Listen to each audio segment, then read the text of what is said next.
Hello everybody! Welcome back. My name is Icarix and he's Kunagusis, and welcome back to our show, everybody. Yes. What he said. Exactly So what I said. we are back from where we left off. And where exactly did we leave off, Kunagusis? Well, one of the last notable events was that Massalia attacked our settlement at ARALLICUM. We had a very, very close defensive battle, but the end result was sadly that Massalia won. And Well, then they did bugger. they did one of the most annoying things ever when an enemy faction wins a battle against a settlement of yours. And what is that? They liberate it. They don't occupy it, they liberate it. Beautiful regions! So it basically means it's in the hands of a newly established faction. So that means they'll start off with a near full stack, even if it's weak, but still. And it's just annoying as hell. So Sure, I can only imagine. we are Sure, all that hard work you put into like spreading our influence around, it just all went to waste. So we are making preparations to retake ARALLICUM, As you command. and we are also beginning to move up to fight the Arverni. Ooh. What are the Arverni like? They are Gauls, a major Celtic faction. They're a playable Celtic faction. This is before the 1.3 overhaul, so their roster is a bit different here than it is now. I haven't really played as the Arverni though. My lord, Not in any recent point, I'm but afraid we cannot. So, do you have any like sort of info on how they're going to be different in their new overhaul and everything? Again, it's been a while. When I last played the Arverni, it was before they got overhauled. I think, at least as I know, the key idea with the overhaul, I think, was to make them strong on shield wall infantry and possibly cavalry. So the units are probably not that much different, just different appearances and a set of clear strengths established, you might say. But regardless, that's what it is. In the meantime, we are updating our settlements, we are grading things, we are also upgrading the armor, I think, level of our troops. We need to get Italia up to its glorious position, don't we? Yes.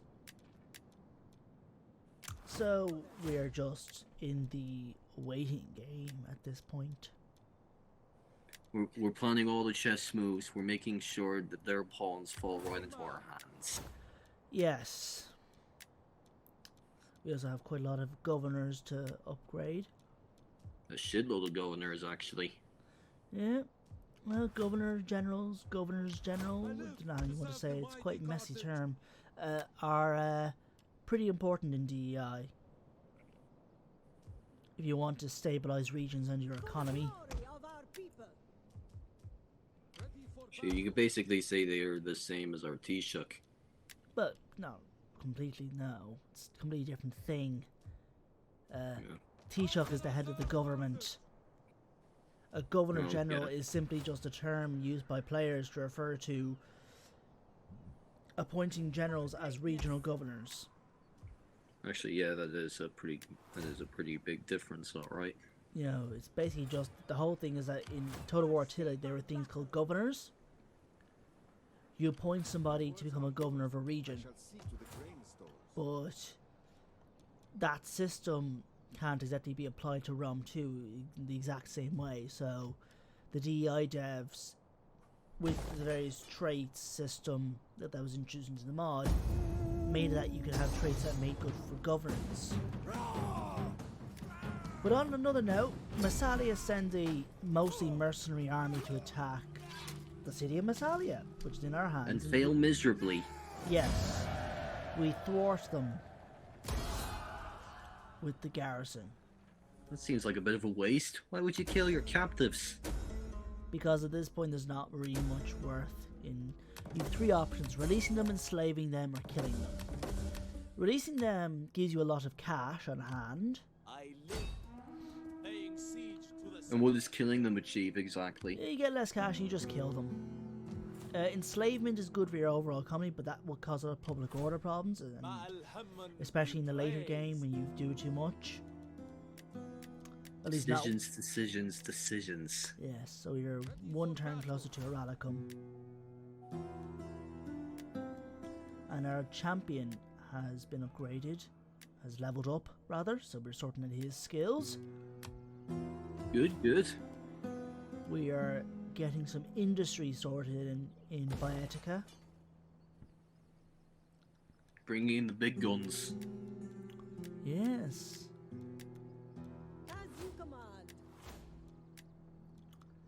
So, we got that to sort out, and we're just sorting out more skills for our governors. My words are yours to direct. Yeah, reducing the empire maintenance, which is a good thing to do. Yeah? Yeah, because that eats up your income. How's your income doing, actually? We are making close to 26,000 denarii. Sesterces, whatever you want to call it. Well, what currency is that, though? That's just the general term, like ancient currency, Roman currency, I don't know. The fact is, we're making in-game gold, coins, whatever, about nearly 26 grand. Yeah, I was just curious. I was wondering where it actually originates from. What? The currency. I've never heard of it before. Well, denarii, I think, is the Roman currency. I think maybe also consists. I don't know. I'm not well versed in ancient currencies. Oh, okay then. There wasn't a single currency for the entire ancient world. Well, I figured there would at least be one for this empire at the very least. Well, with Carthage, I don't know if there's anything known of what their currency was. We are replacing our general with a new, fresh, younger general.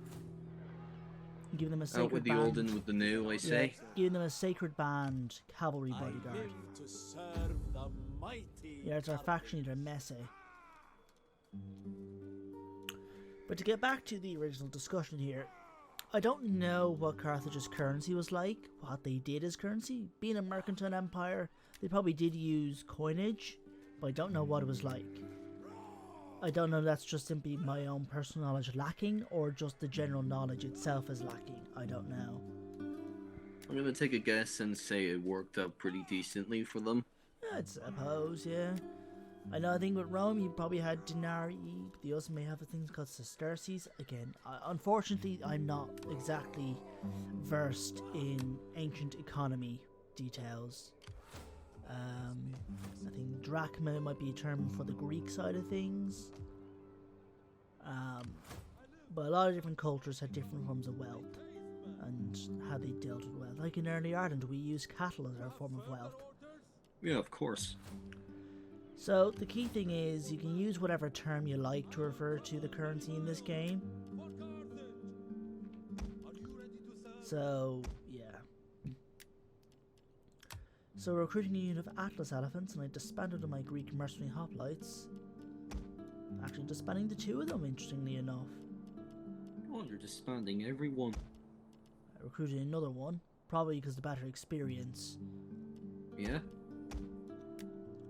Yeah, because I'm also getting rid of those two Libby Phoenicians, probably to recruit another two. Yeah, I'm disbanding a lot of my troops to get more experienced versions.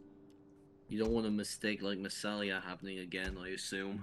It's not so much that, it's just simply I want to take advantage of the experience bonuses these guys seem to have now. So just of course, that's the more lenient way of saying it.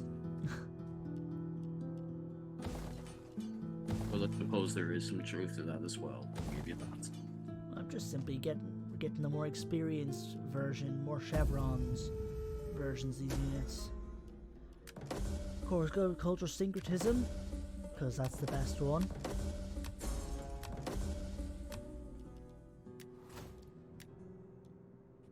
So what's going on now? My general here has leveled up, so I'm just sorting out some upgrades. Ah.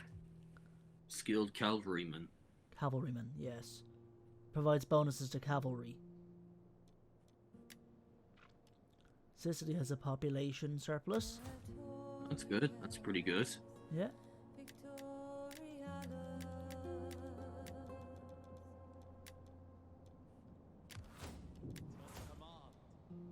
And our champion in this army also has leveled up. Oh, The mercenary veteran, that's what Carthage's champions are called. oh, okay. Which makes sense, suppose, because Carthage ride a lot of mercenaries.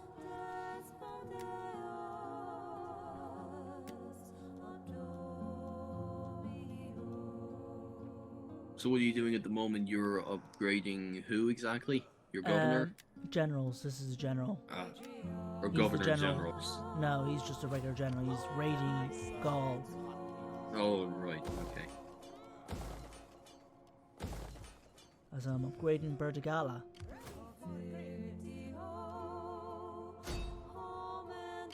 Well, who are you sending them to attack?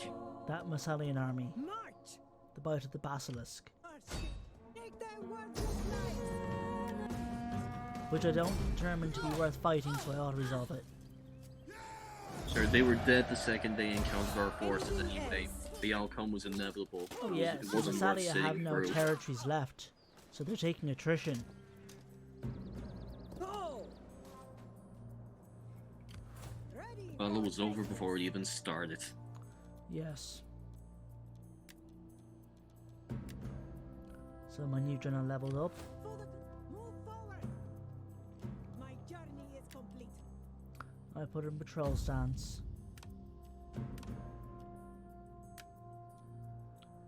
Oh, so you're deciding to change your regime, basically. Yeah, you can change your government type. It looks like I'm contemplating it. Turn into a kingdom.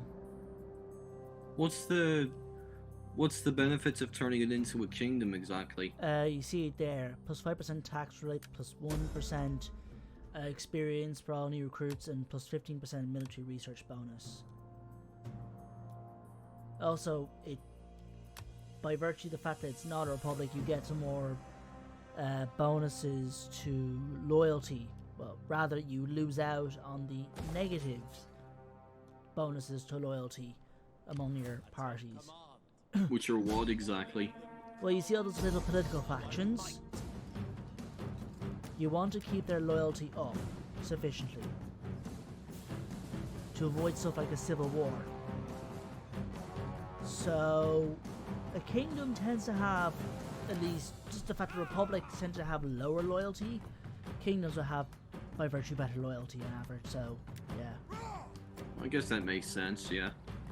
Oh, and it looks like we decided to stick around for this one. Yes, we are retaking ARALLICUM. Actually, there's an interesting mod called Politics Reforged. Add some changes to the politics in Rome 2. And what kind of change exactly? It just adds more to it, essentially. Flashes it out perhaps a little bit more. So, I've been using that lately when I play Rome 2. So I'll be using that in our next campaign. It's by a dude called Camel, who's been making a few different kind of mods. Ones that work for DEI, but yeah. So, we have our melee infantry attacking the cavalry, which is not a very good thing to do, but whatever. At least we're jumping right into it. Oh yeah? My Numidians are going in, throwing their javelins at some of these guys and charging into those swordsmen. And Ooh, that's rough. charging into those slingers. You made short work of them, I can tell you that. Oh yeah. And The here's our enemy Libby seems to be pretty Phoenician. boxed in. Oh yeah, yes. And our Libby Phoenicians are moving in. And here we We're have jumping right into it. our Apulians are moving in.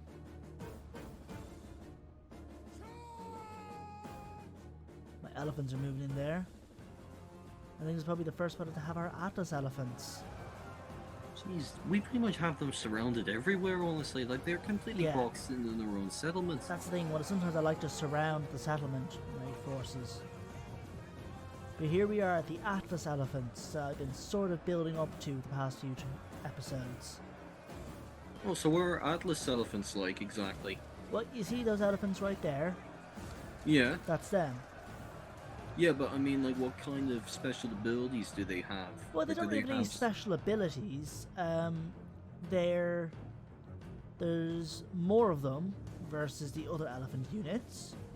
So I'm noticing they have like this sort of carriage on their backs or Yeah, something. towers, a howdah. Or towers, yeah. Yeah, it's got a howdah. Okay. And does it house soldiers or something, or is Yeah, that just protective javelin. body armor for them? It has a javelin men on them. Oh, okay. Indian elephant units will have, and Syrians will have archers on their backs. Oh, okay. So how are you able to get these elephants? As Carthage, once you upgrade your Carthaginian barracks chain to level 3, and your Thrails reforms have kicked in, you get access to Atlas elephants. Oh, alright then. So I was able to get them at that point.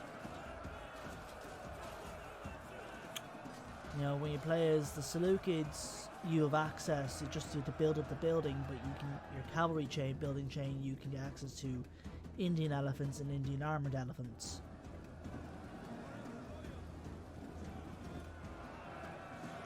So here we have our infantry charging in. They're trying to get us in a corner, I can see. Here my Scutari are attacking these infantry, and the Ambacti have charged in others. Going all out. Or at least it looks like probably more like it's just Ambacti there. I thought I saw some Scuta shields, so I went Scutari. Javelins launching all over the place. Oh yeah? Yeah. Our hoplites are fighting. Our Libyan Our Phoenician trusty, hoplites. trusty hoplites. Yep. Unlucky to be using them as the Seleucids if we do stick with our next campaign. They got pike troops instead. So here we have some fighting. The Iberian swordmen are holding their own pretty well. Yeah, and Bacti versus Iberian swordsmen. The battle for the ages. Elephants are demolishing those slingers. They're pretty much isolated over there. And our Apulians, I think, yeah, are fighting off those troops. The Apulidi are holding their own. Apulians. Apulians, right. Apulii Extraordinarii. That's their name. Ah.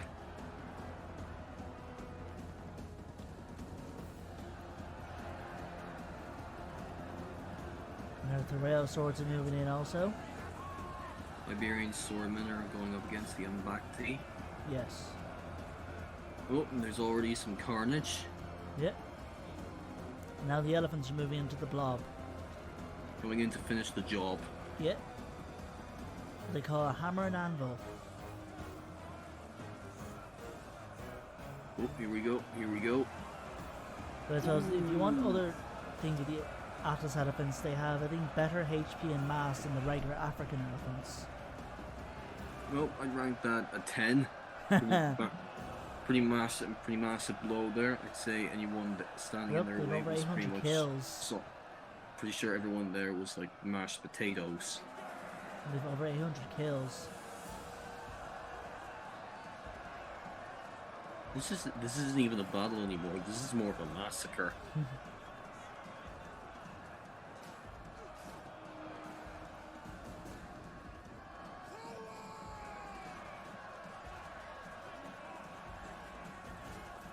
Iberian swordmen and spearmen going at it with each other. Well, I think they're fighting my hoplites. My Libyan Theraeus troops are moving in. My Theraeus spearmen.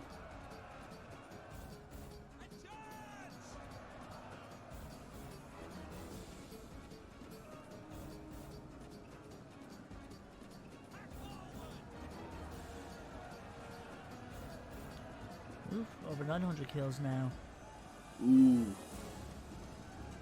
Jeez, this battle's brutal. This battle's just bloody brutal. Enemies are going down fast, like.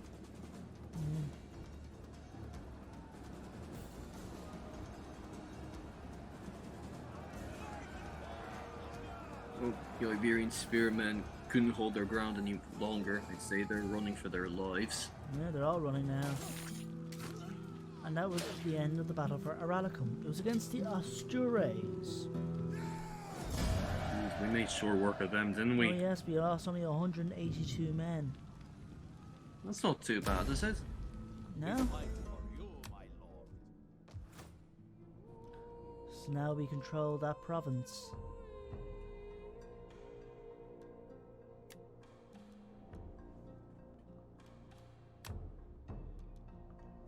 So you're picking different generals there, are you? Picking through my option of generals to recruit a new general.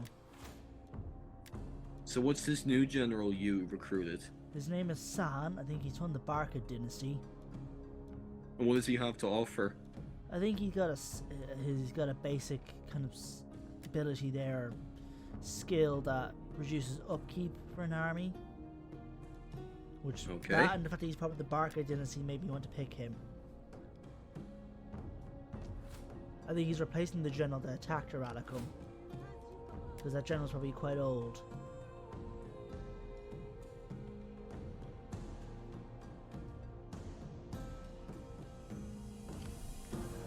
So basically, out with the old and with the new again. Yes, that's a thing I kind of starting to do. Make haste, men. Oh, I see it's starting to catch on, or isn't it? A noble cause. So I decided to recruit a unit of Sacred Band.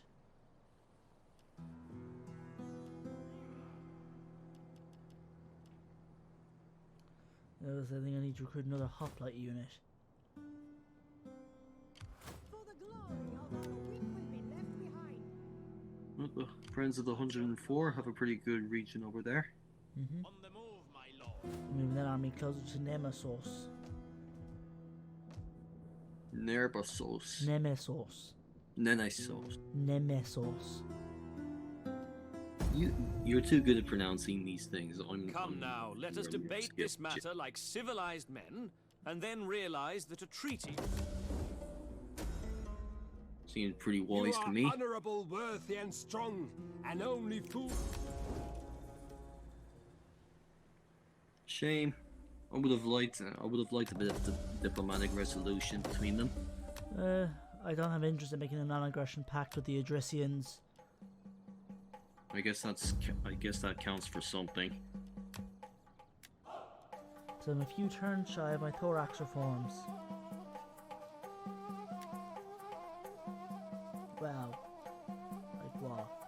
I think actually no, I'm like 25 turns away from thorax From what? reforms. Thorax reforms. Oh, that's pretty good. Yeah. Well, it's a few changes for Carthage. Slow and steady wins the race. Yeah. It'll change the Libyan Theraporoi into Libyan Phoenicians. As you command. And what sort of a difference should we see exactly? Better armor and morale. At Oh, the that's cost good. At the cost of being from your second class rather than third class. That's a pretty big advantage, alright, yeah, That, definitely. but it is at the cost of them being drawn from a less plentiful population supply. So I'd say it's a reasonable trade-off, I'd say. It depends how you look at it, but yeah. The Libby Phoenician hoplites will become Libby Phoenician thorax spears. The Sacred Band will get upgraded to the late Sacred Band. And same goes with the Sacred Band Cavalry. Also get to unlock a unit called Libby Phoenician Thorax Swords. Ah, So yeah. So it's upgrading the barracks in Narbonensis. Pray, destroy them. oh, who are we waging war with now? No, we're just destroying the last remnants of that Roman legion. One of my Numidian allies captured Octogeron.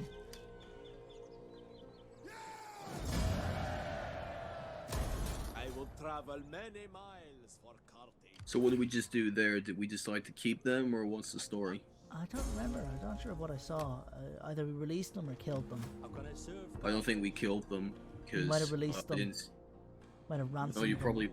What use is there in releasing them exactly? Is it just like not worth the hassle, or is there a certain If you ransom them, you get a lot of cash on hand. It also will provide an increase in positive relations with the affected faction and their allies. Enslavement helps with benefiting your economy at the cost of public order, and killing them will provide diplomatic benefits to your allies at the cost of any diplomatic relations with the call it affected faction, if that makes sense. Okay. So, in this case of Rome, if I killed the captives, it would worsen my relations with Rome, but improve relations with any factions that don't like Rome, including my allies. If I ransom them, it'll improve relations with Rome, in addition to give me a fair bit of cash on hand, but will annoy a lot of my allies or factions that don't like Rome. Enslavement mainly just benefits your economy, will improve your economy, but will reduce public order from too many slaves. How can I serve Carthage? I would travel many miles. Those are the general advantages and disadvantages of those options. Sure, it's basically just a gamble, I'd say. It's not really a gamble. Well, I mean, like, certain decisions could come back to bite you in the ass in the future. You might not even anticipate it. Theoretically, maybe, but I don't think it's that substantive.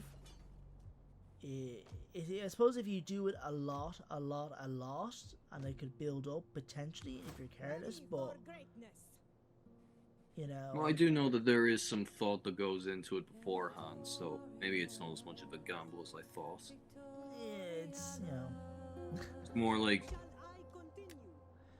moving. It's more like considering the next move in a chess game, I'd say. So I decided to spam some of those mercenaries.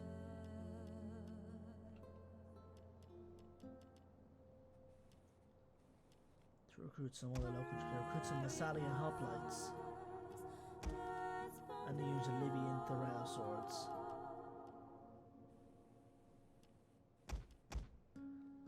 And then I recruit the 2 Thorao spearmen.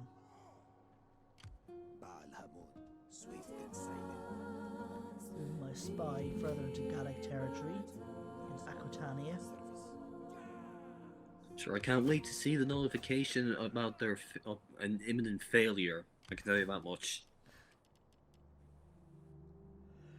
Because I don't know if you've noticed, but they generally tend to screw up their missions. Do not waste. Use this option to officially declare. Ah, shut up. That's what I did. Made them shut up. And now we have declared war on Gaul. And our army is beginning its attack on Nemesis. Besieging settlement. Well, that was riveting.